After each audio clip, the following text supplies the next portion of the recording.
The most powerful man in the city was bleeding out on Fifth Avenue, and 300 people stepped right over him. To the wealthy elite leaving the charity gala, he was just another drunk stumbling in the rain, invisible, unwanted, and disposable. They clutched their pearls and averted their eyes, unaware that the man gripping his side held the fate of the city's underworld in his pocket. He was ready to die with a curse on his lips, until a soft voice cut through the storm, not in English, but in the dialect of his childhood home. That single sentence didn't just save his life. It started a war that would burn the city to the ground. The rain in Chicago didn't wash things clean. It just made the grime slicker. It was a freezing November downpour, the kind that rattled against the awnings of the Sapphire Room, one of the city's most pretentious steakhouses. Inside, the air smelled of truffles, aged cognac, and old money. Outside, it smelled of exhaust and wet concrete. Livia finished her shift at 11:30 p.m. Her feet throbbed in the cheap black flats she was required to wear. At 24, Livia felt twice her age. She had spent the last 8 hours invisible, gliding between tables, topping off water glasses for men who looked through her, and women who treated her like a mobile piece of furniture. She had a degree in linguistics that was currently gathering dust, and a mountain of medical debt left behind by her late mother. Livia, table 4, complained about the water spots on the glass. Her manager, Paul, snapped as she clocked out. He didn't look up from his ledger. "I'm docking it from your tips." It was raining when they walked in, Paul. "The water was on their coats," Livia said, her voice tired. "Fix it or leave it," Paul muttered. Livia swallowed her pride, grabbed her coat, and exited through the back alley. The heavy metal door slammed shut, cutting off the warmth of the kitchen. The alley was dark, lit only by the flickering yellow haze of a distant street lamp. Rain lashed against her face immediately. She pulled her collar up and began the trek toward the subway station. That was when she saw him. A man was slumped against the brick wall near the dumpsters. He was dressed in a suit, a very expensive suit, even ruined by the rain, but he looked like wreckage. His head hung low, dark hair plastered to his forehead. People from the main street were walking past the alley entrance, glancing in and quickly looking away. To them, he was just another casualty of the city, a drunk sleeping it off, or an addict coming down. Livia hesitated. The smart thing to do in this city was to keep walking, but as she took a step forward, the man groaned. It wasn't the slur of a drunkard. It was a sharp, ragged intake of breath through clenched teeth. She saw the hand pressed against his abdomen. Dark fluid was seeping between his fingers, mixing with the rainwater running into the gutter. It wasn't brown like mud. It was crimson. Livia dropped her bag and rushed over. "Sir, can you hear me?" The man didn't move. He was shivering violently. Up close, the suit was custom-tailored Italian wool. The watch on his wrist probably cost more than her entire life's earnings. This wasn't a homeless man. "Sir, I'm calling an ambulance," she said, fumbling for her phone. His hand shot out, gripping her wrist with surprising strength. His skin was ice cold, but his grip was iron. He looked up. His eyes were dark, clouded with pain, but intensely focused. He shook his head once, a sharp, desperate motion. "No," he rasped. "No, police. No, hospital." "You're bleeding," Livia argued, panic rising in her chest.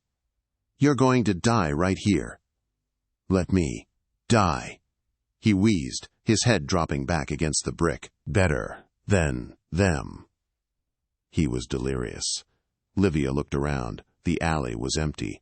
If she left him, he was dead. If she called the cops, he seemed to think he was dead anyway. She looked at his face again. Sharp jawline, olive skin, a scar cutting through his left eyebrow. He looked Italian. He looked like the man her grandmother used to warn her about in the old stories. Without thinking, the words slipped out in the dialect she hadn't spoken since her nonna passed away 3 years ago. It was a specific dialect from Sicily, rough and warm. "Non morirà qui, signore. Non sotto la mia guardia." "You will not die here, sir. Not on my watch." The man's eyes snapped open. The fog of pain seemed to clear for a split second. He stared at her, not as a waitress, not as a stranger, but as if she were a ghost. "Palermo?" He whispered, the word barely a breath. "Si," she replied softly. "Andiamo." "Let's go." She looped his arm over her shoulder. He was heavy, dead weight, but he forced his legs to work, driven by whatever adrenaline the sound of his home language had sparked. Livia gritted her teeth, dragging him away from the main street, deeper into the shadows toward the service entrance of her apartment building 3 blocks away. She didn't know his name. She didn't know why he was shot. She only knew that no one else had stopped, and she couldn't wash the blood off her hands now. Livia's apartment was a 4th-floor walk-up, a studio the size of a shoebox. Getting the man up the stairs had been a nightmare of hushed groans and near collapses. By the time she kicked the door shut and locked all 3 deadbolts, they were both soaked and exhausted. She guided him to her small, beige sofa. He collapsed onto it, ruining the fabric immediately, with blood and rainwater. Livia didn't care. She rushed to her kitchenette, grabbing the first aid kit she kept stocked. A habit from her mother's long illness. "I need to cut the shirt," she said, kneeling beside him. The man was fading in and out of consciousness. He nodded weakly. Livia used her fabric scissors to slice through the expensive wet wool and the silk dress shirt underneath. She gasped. The wound was ugly, a jagged tear just above his hip bone. It looked like a bullet had grazed him deeply or passed through the flesh without hitting an organ. It was messy, but the blood flow was steady, not spurting. "It's not arterial," she muttered to herself, remembering the basic triage her mother had taught her. "Pressure. I need pressure." She grabbed a stack of clean towels and pressed them hard against the wound. The man shouted, a guttural roar that he tried to stifle by biting his own lip. "I'm sorry," Livia whispered, her hands shaking. "I have to stop the bleeding. Talk to me. Keep your eyes open." The man looked at her. His face was pale, beads of sweat mixing with the rain on his forehead. "Who are you?" "Livia," she said. "I'm a waitress. I found you." "Livia." He tested the name. It sounded different when he said it. Dangerous and elegant. "Why, Italian." "My grandmother," she said, pressing harder as the towel turned red. "She raised me. She was from near Palermo." He let out a dry, humorless laugh that turned into a cough. "A waitress who speaks the dialect of kings." "I'm just a waitress," she corrected him. "What is your name?" He hesitated. His eyes darted to the window, checking the blinds. "Lorenzo." He didn't give a last name, but he didn't have to. Livia felt a chill that had nothing to do with the wet clothes. Lorenzo. In Chicago, there was only one Lorenzo that mattered. Lorenzo Valenti, the head of the Valenti crime syndicate. The papers called him the architect, because he didn't just break the law. He built systems around it. He was a myth, a ghost, a terrifying figure that the district attorney Archer had been trying to indict for 5 years. And he was bleeding on her beige sofa. Livia pulled her hands back. "You're him, Valenti." Lorenzo looked at her, his eyes hardening. The vulnerability vanished, replaced by the cold stare of a predator, even while injured. "If you want to run, Livia, run now. But if you walk out that door, my enemies will find you just for having seen me." "I saved you," she snapped, fear making her bold. "I dragged you out of the gutter. And for that," Lorenzo gritted out, "I will give you the world if I live through the night." "The bullet is still in there?" she asked, ignoring his threat and his promise. No, through and through, he lied. She could tell. Or maybe he didn't know. "I have needle and thread, dental floss, vodka for disinfectant," Livia said, her pragmatism overriding her terror. "It's going to hurt like hell." Lorenzo looked at the ceiling, his jaw twitching. "Do it." The next hour was a blur of torture. Livia poured cheap vodka over the wound, cleaned the edges, and stitched the skin closed with shaking hands. Lorenzo didn't scream again. He gripped the arm of the sofa so hard the wood creaked, and he sweated through his remaining clothes, but he remained silent. It was a terrifying display of discipline. When it was done, she taped gauze over the stitches and sat back on her heels, covered in his blood. Lorenzo lay back, breathing heavily. He looked at her. Really looked at her, for the first time. He saw the cheap uniform, the tired eyes, the fierce determination. "You have a phone?" he asked. "Yes." "Give it to me." "Why?" "Because they are tracking mine, and soon they will track yours if you stay here." Livia handed him her cracked smartphone. He dialed a number from memory. He let it ring once, then hung up. Then he dialed again, let it ring twice, and hung up. "What was that?" "A signal," Lorenzo said. "My brother, Dominic, he knows the code. He will come." "Here?" Livia looked around her tiny apartment. "A Mafia boss is coming here." "My brother is not the boss. I am," Lorenzo said, closing his eyes. "And he is the only one I trust. Everyone else left me in that alley."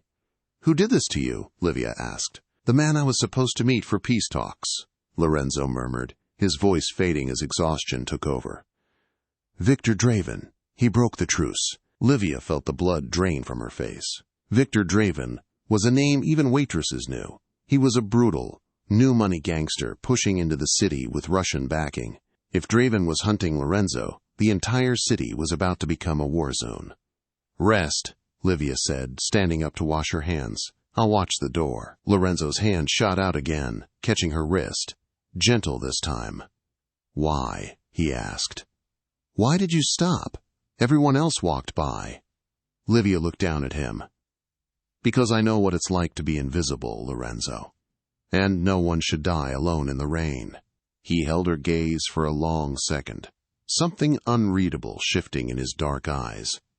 Then his hand slipped from her wrist, and he fell into a fitful sleep. Livia walked to the window and peeked through the blinds.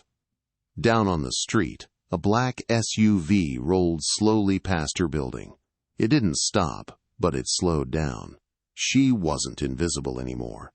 The silence in the apartment was heavy, broken only by the hum of the refrigerator and Lorenzo's shallow breathing. Livia sat on the floor with her back against the door, a kitchen knife clutched in her hand. It was a ridiculous weapon against men with guns, but it was all she had. At 2:14 a.m., her phone buzzed. It wasn't a call, it was a single text from an unknown number. "Open! Now!" Livia scrambled to her feet, her heart hammering against her ribs. She looked at Lorenzo. He was awake, his eyes glassy but alert. "Is it him?" Livia whispered. "If it wasn't..." Lorenzo gritted out, sitting up with a groan. The door would already be off its hinges. "Open it." Livia unlocked the 3 deadbolts with trembling fingers. She barely got the chain undone before the door was shoved open from the outside. A man stepped in, filling the small entryway. He looked like a younger, more violent version of Lorenzo. He wore a leather jacket soaked in rain, and his hand was resting on a pistol tucked into his waistband. This was Dominic Valenti. His eyes swept the room, assessing threats before landing on Livia. "Who is she?" Dominic barked, stepping toward her. "She's the reason I'm breathing." Lorenzo's voice cut through the tension. "Stand down, Dom." Dominic looked at the blood on the sofa, the makeshift bandages, and then back at Livia. He sniffed the air, smelling the vodka and the copper scent of blood. "We have to move. Draven's cleanup crew is 2 blocks over. They're checking dumpsters. It won't be long before they start checking buildings." "Can he walk?" Livia asked. Dominic ignored her, moving to his brother's side. He hoisted Lorenzo up. Lorenzo turned pale, a sheen of sweat instantly coating his face, but he didn't cry out. "We go out the fire escape," Dominic commanded. "Front is compromised." "Wait," Livia said, grabbing her purse. "My keys, my—" "Leave it," Dominic snapped. "You're not coming back here." Livia froze. "What? I have work tomorrow. I have rent." Dominic laughed. A cold, sharp sound. "You think you can go back to pouring coffee after stitching up the Dawn of Chicago?" Draven will torture you for information and then kill you just for fun. You're a loose end, sweetheart. You come with us, or you stay here and die." Livia looked at Lorenzo. He nodded slowly, his expression apologetic but firm. "He's right, Livia. Your life, the one you knew, it ended the moment you stopped in that alley." A crash from the stairwell below shattered the moment. Heavy boots were kicking in the front door of the building. "Move!" Dominic hissed. He threw the window open. The wind and rain howled into the small apartment. Dominic went first, guiding Lorenzo onto the rusted metal grating of the fire escape. Livia followed, the icy rain soaking her instantly. They descended into the alleyway, the metal stairs slick and treacherous. As they reached the ground, a shout echoed from above. A flashlight beam cut through the rain, spotting them. "There! In the alley! Go!" Dominic shoved Livia toward a dark sedan idling at the end of the block. Gunshots cracked through the air. Pop, pop, pop. Sounds that were terrifyingly small, but deadly. A brick near Livia's head exploded into dust. She screamed, ducking low. Dominic spun around, raising his own weapon. A matte black handgun with a silencer. He fired. 2 controlled shots back toward the fire escape. The flashlight above shattered, and a man yelled in pain. They reached the car. Dominic shoved Lorenzo into the back seat and pushed Livia in after him. Diving into the driver's seat, he slammed the car into gear, tires screeching against the wet asphalt as they peeled away. Livia was hyperventilating, pressed against the leather seat. Beside her, Lorenzo was clutching his side, fresh blood blooming on the white gauze. "Are you hit?" Dominic yelled from the front, eyes glued to the rearview mirror. "No," Lorenzo winced. "Just the stitches tearing. Drive, Dom. Get us to the stronghold." Livia stared out the window as her neighborhood blurred past. The diner, where she got her morning coffee, the laundromat, the bus stop, all of it disappearing. She realized with a sinking feeling that Dominic was right. She could never go back there. She was a ghost now, just like the man bleeding beside her. Lorenzo reached out, his hand covering hers. His skin was burning up. Fever was setting in. "I will replace everything you lost," he whispered in Italian. "Te lo giuro. I swear it to you." Livia looked at him, her fear mixing with a strange sense of awe. "Just stay alive, Lorenzo. Don't make me a liar." The car ride lasted an hour, winding out of the city and into the wealthy, secluded hills of the North Shore. They pulled up to a massive estate, hidden behind high stone walls and iron gates. This wasn't a house. It was a fortress. Security cameras blinked from every tree, and armed guards patrolled the perimeter with dogs. Dominic drove the car directly into an underground garage that looked more like a showroom. He helped Lorenzo out, where a medical team was already waiting with a gurney. "Take him to the med bay," Dominic ordered. "Get Dr. Aris. Tell him if he loses the patient, he loses his hands." Livia stood awkwardly in the garage, shivering in her wet uniform, hugging her arms to her chest. The adrenaline was fading, leaving her cold and trembling. The medical team whisked Lorenzo away through a set of double doors. Dominic turned to follow, then stopped and looked back at her. "Bruno!" Dominic shouted. A massive man in a dark suit stepped out of the shadows. He looked like he was carved out of granite. "Watch her," Dominic said, gesturing to Livia. "Put her in the guest wing. She doesn't leave the room. She doesn't make calls. If she tries to run, lock her up. But don't hurt her. Yet." "Understood," Bruno rumbled. Livia was escorted through hallways, lined with marble and artwork, that probably cost more than the hospital she couldn't afford to visit. She was led into a bedroom that was bigger than her entire apartment. It had a king-sized bed, a fireplace, and floor-to-ceiling windows overlooking a stormy Lake Michigan. "Stay," Bruno said, closing the door. She heard the lock click. Livia sank onto the bed. She was a prisoner. A prisoner in a 5-star hotel, but a prisoner nonetheless. Hours passed. She showered in the ensuite bathroom, scrubbing the dried blood from her hands and arms until her skin was raw. She found a silk robe in the closet and wrapped herself in it, sitting by the window, watching the lightning strike the lake. Around dawn, the lock clicked. Livia jumped up. expecting Dominic or Bruno. Instead, a maid entered with a tray of food, followed by a wheelchair, and in the wheelchair sat Lorenzo. He looked terrible, pale and exhausted, but he was clean, dressed in fresh silk pajamas, and his wound was properly dressed. He waved the maid away. "You should be in bed," Livia said, standing up. "I hate hospitals," Lorenzo said, his voice raspy, "and I hate being treated like an invalid in my own home. I wanted to see you." He wheeled himself closer to the fire. "Did they treat you well?" "I'm locked in," Livia said flatly. "Your brother told his guard not to hurt me yet." Lorenzo sighed. "Dominic is protective. He sees threats everywhere, but he knows you saved me. You are safe here, Livia." "Safe?" Livia laughed bitterly. "I was a waitress yesterday. Today I'm a fugitive involved in a Mafia war. I don't feel safe, Lorenzo. I feel kidnapped." "You are not a prisoner," Lorenzo said softly. "But you cannot leave. Not until I deal with Draven. Once he is handled, you will be free. And you will be wealthy." "I don't want your money," she said. "I want my life back." "That life is gone," he said, his eyes dark.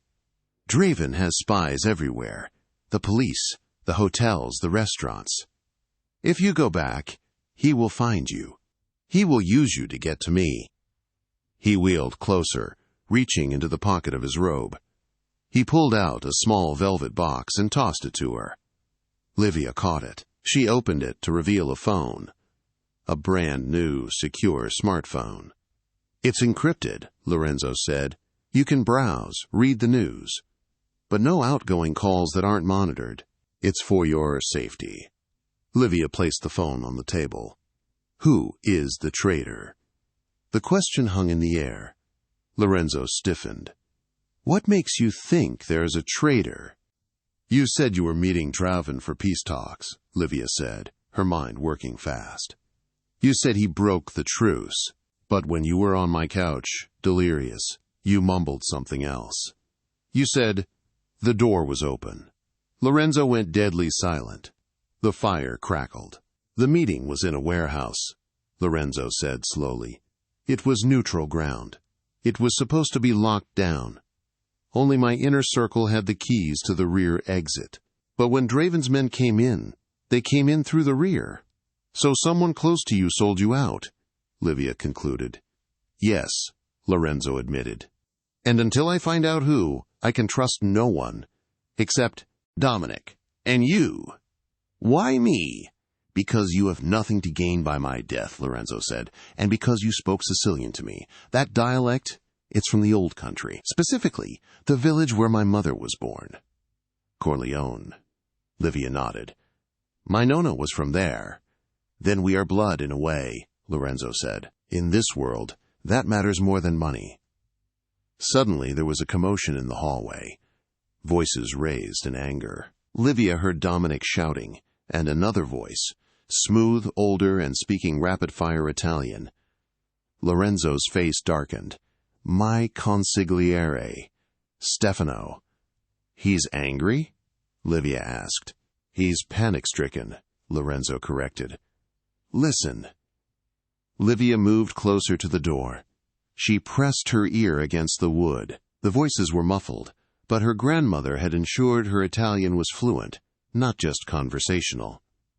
She heard the older man, Stefano, shouting in Italian, "You fool. If he dies, the Russians take everything. We had a deal." And then Dominic's voice, angry but confused. "He's not dying, Stefano. Back off." Livia turned to Lorenzo, her eyes wide. "What?" Lorenzo asked. "What are they saying?" "Your brother. He doesn't speak Italian, does he?" Livia asked. "Dominic? No. He grew up here. He understands a few curse words, but he can't follow a conversation. Stefano handles our relations with the families back home." Livia felt a chill run down her spine. Lorenzo, the man in the hall. "Stefano. He just yelled at Dominic. He said, 'If he dies, the Russians take everything. We had a deal.' Lorenzo's grip on the wheelchair arms tightened until his knuckles turned white. "Repeat that." "We had a deal," Livia repeated. He wasn't saying it like he was afraid of the Russians. He said it like he was working with them. Lorenzo closed his eyes. The betrayal hit him harder than the bullet. Stefano had been his father's right hand. He was the man who raised Lorenzo after his parents died. "Dominic doesn't know," Lorenzo whispered. "Stefano speaks Italian around him because he knows Dom can't understand. He's confessing his treason right to my brother's face, and Dom thinks he's just being an emotional old man." Lorenzo looked at Livia. The vulnerability was gone. The king had returned. "You are not just a guest anymore, Livia," Lorenzo said, his voice cold steel. "You are my ears. You are going to help me catch him." "I'm a waitress," she protested, backing away. "I can't play spy against a consigliere." "You already are," Lorenzo said. "Get dressed. Tonight we are having a family dinner, and you are going to be my fiancé." Livia froze. "Excuse me?" "It's the only reason I would bring a stranger into the house and keep her in the guest wing," Lorenzo plotted. "We tell them I met you months ago. We tell them you are the love of my life. That explains why you are here, and it keeps you by my side at the table. And then, Lorenzo said, a cruel smile touching his lips, you listen to every word that Snake says when he thinks no one understands him, and when we have proof, I will kill him myself." The transformation began an hour later. It wasn't a makeover. It was the construction of armor. A team of 2 women, summoned by Dominic, arrived with garment bags and vanity cases. They didn't speak to Livia. They just worked on her. They scrubbed the smell of the diner and the alley from her skin with scented oils. They dried her hair, styling the frizzy damp waves into sleek, glossy curls that cascaded over one shoulder. They painted her lips a deep crimson and her nails to match. When they were finished, they pointed to the dress hanging on the back of the door. It was a floor-length gown of midnight blue silk, backless and severe. It looked like something a movie star would wear to accept an award, or a queen would wear to order an execution. Livia stepped into it. The silk was cool against her skin. It fit perfectly, hugging her curves in a way that made her feel exposed yet powerful. She looked in the full-length mirror and didn't recognize herself. The exhausted waitress with the water-stained apron was gone. In her place stood a woman who looked like she belonged in this fortress of secrets. The door clicked open. It wasn't the stylists. It was Lorenzo. He was in his wheelchair, but he had traded his pajamas for a dark charcoal suit. He looked pale, the pain lines etched deep around his eyes, but his presence filled the room. He wheeled himself in, stopping behind her reflection in the mirror. He stared at her for a long moment, his dark eyes tracing the line of her neck, the curve of the dress. For a second, the mask of the Don slipped, and Livia saw a man stunned by what he was seeing. "You clean up well, Livia," he murmured, his voice low.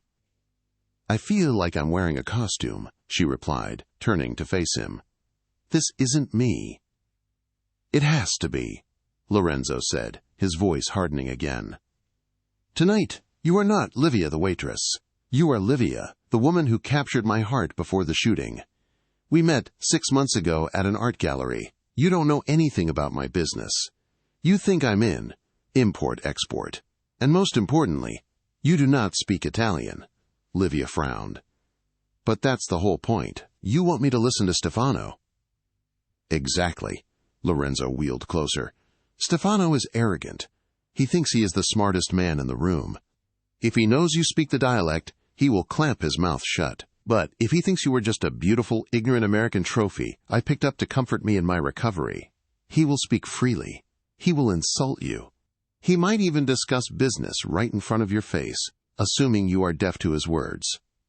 "So I have to play the fool," Livia said, crossing her arms. "You have to play the distraction," Lorenzo corrected. He reached out, taking her hand. His palm was warm, callous against her smooth skin. He slipped a ring onto her finger. Livia gasped. It was a massive diamond, a vintage cut surrounded by sapphires. It was heavy. "This was my mother's," Lorenzo said quietly. "It is the most recognizable piece of jewelry in our family. When Stefano sees this on your finger, he will know I am serious. It will shake him." "Lorenzo, I can't wear this. It's too much," she whispered, staring at the stone. "You are saving my life, Livia. The ring is a prop, but the debt is real." He pulled her hand closer, pressing a kiss to her knuckles. The gesture was courtly, old-fashioned, and it sent a jolt of electricity straight up her arm. "Do not flinch tonight. No matter what he says, if he calls you a whore, you smile. If he talks about killing me, you eat your soup.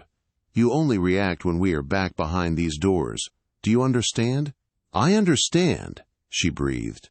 The door banged open. Dominic strode in, already dressed in his tuxedo, looking like a thundercloud. "The cars are arriving," Dominic snapped. "Stefano is here. So is Rocco and the other capos. They're confused, Enzo. They expected a war council, not a dinner party. And they certainly didn't expect." He gestured wildly at Livia. "That is the point, Dom," Lorenzo said calmly. "Confusion makes men make mistakes." Dominic glared at Livia. "If you screw this up, if you tip them off, I will put a bullet in you myself." "Dominic," Lorenzo's voice cracked like a whip. "She is my fiancée. You will speak to her with respect." Dominic clenched his jaw, looking between his brother and Livia. He saw the ring on her finger, and his eyes widened. He recognized it. He let out a short, sharp breath, shaking his head. "You're playing a dangerous game, brother," Dominic muttered. "I hope she's worth it." "She is," Lorenzo said, looking at Livia. "Now help me up. I will not enter the dining room in a wheelchair. I walk." "You'll tear your stitches," Livia protested. "Then I bleed," Lorenzo said, gripping the arms of the chair. "But I will not look weak in front of wolves." Dominic rushed to help him. Lorenzo stood, swaying heavily, his face turning gray with effort. He took a deep breath, buttoned his jacket to hide the bandages, and offered his arm to Livia. "Ready?" he asked. Livia took his arm. He was leaning on her more than he let on. She could feel the heat radiating from his injury. "Ready," she lied. The dining room was a cavernous hall lit by hundreds of candles. A long mahogany table stretched down the center, set with crystal and silver. At the far end, a fire roared in the hearth, casting dancing shadows on the tapestries. 5 men stood as Lorenzo and Livia entered. They were the capos of the Valenti crime family. Hard men, with scars and expensive suits. But the man who drew Livia's eye was standing closest to the head of the table, Stefano. He was older, perhaps in his 60s, with silver hair slicked back and a face that looked like it had been tanned by the Sicilian sun. He wore a velvet smoking jacket and held a glass of red wine. He looked like a kindly grandfather until you saw his eyes. They were reptilian, flat, black, and devoid of warmth. "Enzo!" Stefano exclaimed, opening his arms. "My boy! We heard the surgery was difficult. We didn't expect to see you on your feet." "It takes more than a bullet to keep me down, Uncle," Lorenzo said smoothly. He didn't hug Stefano. He kept Livia on his arm, using her as a shield and a crutch. "Gentlemen, please sit. But first—" The room went silent. Lorenzo turned to Livia. "I want to introduce you to Livia, my fiancée." The silence stretched, thick and suffocating. The capos exchanged glances. Stefano's smile didn't waver, but the glass in his hand tilted slightly, the wine threatening to spill. "Fiancé?" Stefano repeated, his voice smooth as oil. "This is a surprise. We did not know you were seeing anyone, Enzo." "I value my privacy," Lorenzo said, "especially now. Livia is not part of our world. She is from Ohio. She studies art. She is innocent of our sins. So you will all treat her with the utmost gentleness." "Ohio," Stefano said, turning his gaze to Livia. He stepped closer, invading her personal space. He smelled of expensive cologne and stale tobacco. A lovely place, full of corn and cows. Livia forced a wide, vapid smile. "It's actually very beautiful in the autumn," she said, pitching her voice a little higher, a little more breathless than usual. Stefano stared at her, searching for a crack. Then his eyes dropped to the ring. He stiffened. He recognized the matriarch's diamond. "Welcome to the family, my dear," Stefano said, taking her hand. He kissed it. As he pulled away, he muttered, barely moving his lips, in a thick, fast Sicilian dialect. "Un'altra puttana americana che spende I nostri soldi." Another American whore spending our money. Livia didn't blink. She didn't stiffen. She kept the smile plastered on her face, squeezing Lorenzo's arm just a fraction harder. "Thank you, Stefano," she said in English. "Lorenzo has told me so much about you." Lorenzo guided her to the seat at his right hand. Dominic sat on his left. Stefano sat directly across from Livia. The other capos filled in the rest. The dinner was an exercise in torture. Waiters brought out course after course. Soup, risotto, roasted lamb. Livia ate mechanically, her senses dialed up to 11. The conversation was in English, mostly about construction contracts and union troubles, code for their illicit dealings. Lorenzo played the part of the recovering leader perfectly. He was sharp but appeared physically weak, occasionally wincing or rubbing his side. Stefano watched him like a hawk. As the main course was cleared, the atmosphere shifted. The wine had been flowing freely. The capos were relaxing. Stefano turned to the man beside him, a brute named Rocco, who managed the Port Authority. Stefano leaned in, cutting a piece of pear with a silver knife. In English, Stefano said, "The weather at the docks is turning, Rocco. Be careful of the storms." Then, seamlessly, he switched to the Sicilian dialect, his voice dropping to a murmur that was lost under the clinking of silverware to anyone not listening intently. "Il ragazzo è debole," Stefano murmured to Rocco. "The boy is weak. Look at him. He's sweating like a pig. He won't last the week."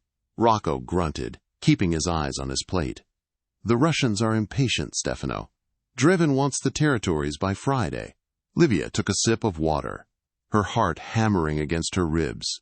She stared blankly at the centerpiece of flowers, pretending to be bored. "Friday is too late," Stefano whispered, wiping his mouth with a napkin. "We finish it tonight. The wine." I switched the vintage in the cellar. The bottle coming out for the toast. It has the digitalis. Livia's blood ran cold. Digitalis. Foxglove. It caused heart failure. If Lorenzo drank it, given his blood loss and weakened state, he would be dead in minutes, and it would look like cardiac arrest from the trauma of the shooting. "You sure?" Rocco whispered back. "Positive? Dominic is too busy playing bodyguard to check the sommelier. After the toast, Valenti falls. We blame the wound. By midnight, I am acting Don, and we hand the keys to Draven." The waiter appeared at the side of the table with a dusty, cobwebbed bottle of red wine. It was a 1982 Brunello, a special vintage. Stefano announced loudly in English, beaming at the table, "To celebrate Lorenzo's engagement." I went to the cellar myself to pick it out. It was your father's favorite, Enzo. Lorenzo looked at the bottle. He was touched. The act was so convincing. "Thank you, Uncle. That is very kind." The waiter began to uncork the bottle. The pop echoed in the silent room. He moved to pour a glass for Stefano first, to taste, as was custom. "No, no." Stefano waved his hand magnanimously. "Pour for the happy couple first, the lady first." The waiter moved toward Livia. She froze. If she refused, it was suspicious. If she drank, she died. If Lorenzo drank, he died. The dark red liquid splashed into her crystal goblet. Then the waiter moved to Lorenzo. He poured a generous amount. Stefano raised his glass, which was from a different bottle. "To Lorenzo and Livia. To long life and love." The table raised their glasses. "To long life." Lorenzo smiled at Livia, lifting his glass to his lips. He had no idea. He was seconds away from death. Livia's mind raced. She couldn't kick him under the table. He might not understand. She couldn't whisper. Stefano was watching. She had to act. Now, as Lorenzo tilted the glass, Livia let out a high-pitched, clumsy giggle, the sound of a drunk, clumsy girl. She flailed her arm out, as if losing her balance, and her hand struck Lorenzo's glass hard. The crystal shattered against the table. The red wine, the poisoned wine, splashed all over the pristine white tablecloth, soaking into Lorenzo's shirt and lap. The room gasped. Dominic jumped up, hand going to his gun. "Oh, my God!" Livia shrieked, standing up and swaying. "Oh, Lorenzo, I am so clumsy. I am so sorry."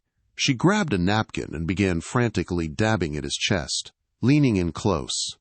Stefano looked furious. His jaw worked, his eyes narrowing into slits. "You stupid girl," he muttered in English. Lorenzo looked down at his ruined suit, then at Livia. He was annoyed.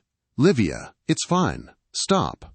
She leaned in until her lips were right at his ear, hidden by the napkin she was using to wipe his collar. "Don't drink," she whispered, so softly only he could hear, her voice trembling. "Digitalis." Stefano switched the bottle, he told Rocco. "It's heart poison." Lorenzo went rigid. Livia pulled back, resuming her act, looking like she was about to cry. "I ruined everything. I ruined the toast." Lorenzo stared at her. The annoyance vanished from his eyes, replaced by a cold, terrifying realization. He looked at the spilled wine soaking into the cloth, the wine that was meant to stop his heart. He looked across the table at Stefano. Stefano was forcing a smile, but his hands were clenched into fists. "It is just wine, my dear. Accidents happen. Waiter, bring another glass for the Don. Pour him another." "No," Lorenzo said. His voice was quiet, but it carried the weight of a tombstone. He remained seated, ignoring the wet stain on his chest. He looked at the waiter. "Leave the bottle." "Lorenzo?" Stefano asked, his smile faltering. Lorenzo picked up the bottle of Brunello. He looked at the label. Then he looked at Stefano. "You said this was my father's favorite, uncle?" "Yes." Stefano nodded. "He loved it." "Then you should have the honor," Lorenzo said. He reached across the table and poured the remaining wine into Stefano's glass. The room went deathly still. Rocco shifted in his seat, his hand inching toward his jacket. Dominic saw the movement and unbuttoned his own blazer. Stefano stared at the glass in front of him, the blood drained from his face. I've already had so much wine, Enzo," Stefano stammered. "My stomach."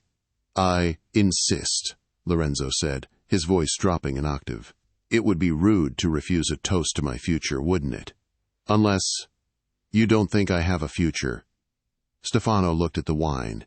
He looked at Rocco, who looked away. He looked at Lorenzo, whose eyes were burning with a demonic intensity. "Drink," Lorenzo commanded. Stefano's hand trembled as he reached for the glass. He lifted it halfway, then stopped. The facade crumbled. "Rocco! Now!" Stefano screamed. The dining hall exploded into chaos before the echo of Stefano's scream had even faded. Rocco, the massive Capo sitting beside Stefano, didn't reach for a gun immediately. Instead, he heaved the heavy mahogany table upwards. Crystals shattered, silver clattered, and the heavy furniture flipped, turning into a makeshift barricade for the traitors. Livia was thrown backward, her chair toppling. She hit the floor hard, the silk dress offering no protection against the cold stone. Beside her, Lorenzo didn't flinch. Despite his wound, despite the blood loss, he was already moving. He kicked his chair aside and dropped to one knee, drawing a silver pistol from a shoulder holster that Livia hadn't even noticed. "Get down!" Lorenzo roared at her. Dominic was already in motion. He vaulted over the side of the overturned table, a predator unleashed. He tackled one of the other capos who had hesitated, a man named Leo who had reached for his waistband. Dominic slammed Leo's head into the floorboards with a sickening crack, silencing him instantly. But Rocco and Stefano were behind the thick wood of the table. "Kill them!" Stefano shrieked from behind cover. "Kill them all!" The Russians are 5 minutes away! Gunfire erupted. Rocco stuck a submachine gun over the edge of the table and sprayed the room blindly. Bullets chewed into the tapestries and shattered the windows, sending rain and glass flying into the room. Livia crawled on her hands and knees, scrambling toward the heavy stone fireplace. The noise was deafening. It wasn't like the movies. It was a physical assault on her senses. The smell of gunpowder was acrid and metallic, mixing with the scent of the spilled wine. She looked back. Lorenzo was pinned down behind a marble pillar. He was firing calculated rhythmic shots. Bang, bang, bang, forcing Rocco to keep his head down. But Lorenzo was pale, his movements slowing. The stitches had definitely torn. Fresh blood was soaking through his white shirt, expanding the stain from the wine. "Dominic!" Lorenzo shouted over the gunfire. "Flank them! I'll cover you!" Dominic, currently using a heavy serving cart as a shield, nodded. He prepared to run. But then, the firing stopped. "Hold your fire!" Stefano yelled. Silence fell, heavy and terrifying. "Stand up, Enzo!" Stefano called out, his voice trembling with manic energy. "Stand up, or the girl dies!"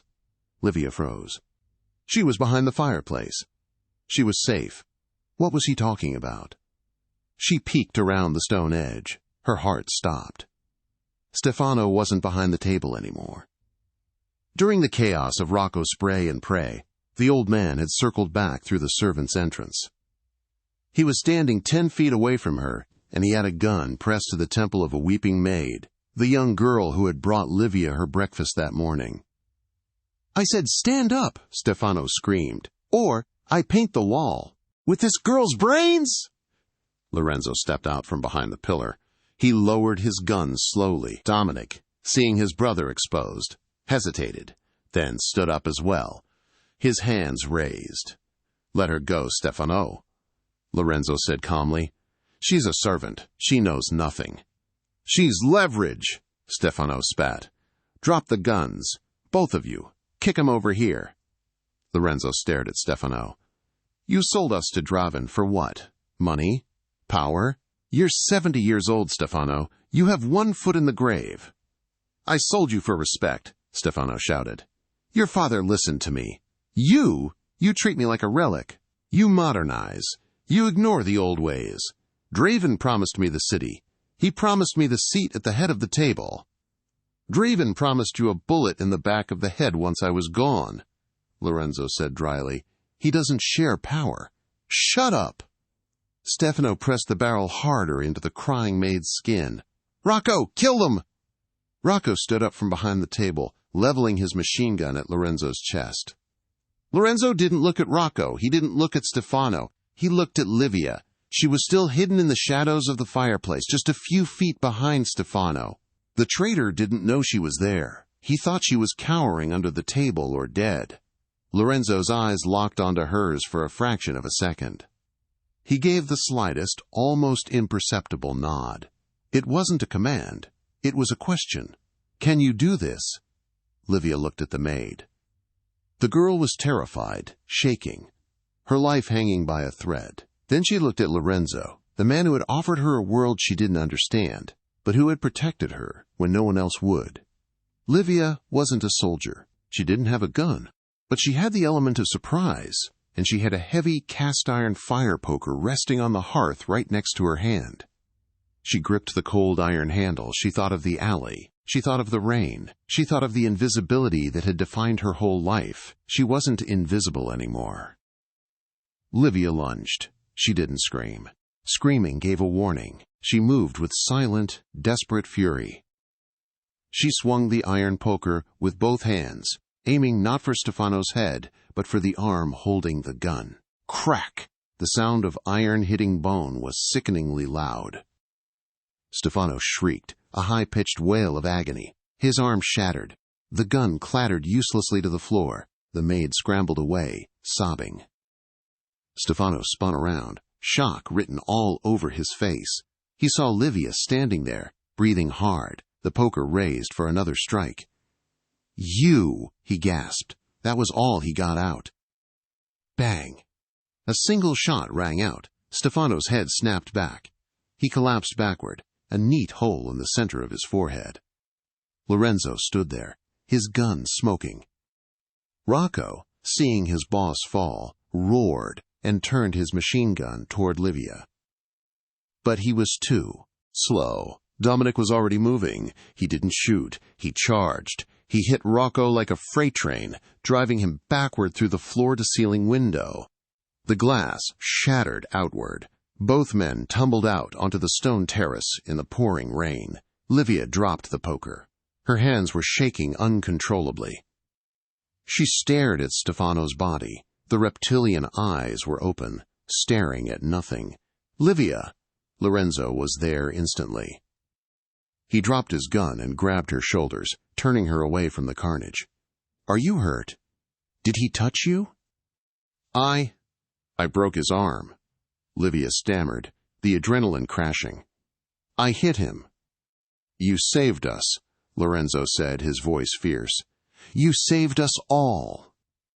A gunshot echoed from the terrace outside. Then, silence. A moment later, Dominic walked back in through the shattered window. He was wet, covered in glass shards and wiping blood from his knuckles. He looked at Stefano's body, then at Lorenzo. "Rocco is handled," Dominic grunted. "The grounds are secure. The Russians aren't coming." "What?" Livia asked. "There were no Russians," Dominic said, kicking a piece of debris. "I checked Leo's phone before I cracked his skull. Draven was waiting for a signal that never came. He's not going to storm a fortress without an inside man opening the gate. Stefano was bluffing about the time limit to make us panic." Lorenzo groaned, his legs finally giving out. He slid down the marble pillar to the floor, clutching his side. The blood had soaked through his jacket now. "Lorenzo!" Livia dropped to her knees beside him. "I'm fine," he wheezed, his face gray. "Just tired." "We need the doctor," Livia shouted at Dominic. "Get Dr. Eris back here! Now!" Dominic nodded and ran into the hallway, shouting orders to the guards who were finally rushing in. Livia placed her hands over Lorenzo's, pressing down on the wound. "You stubborn idiot," she cried, tears finally spilling over. "You walked into a gunfight with stitches."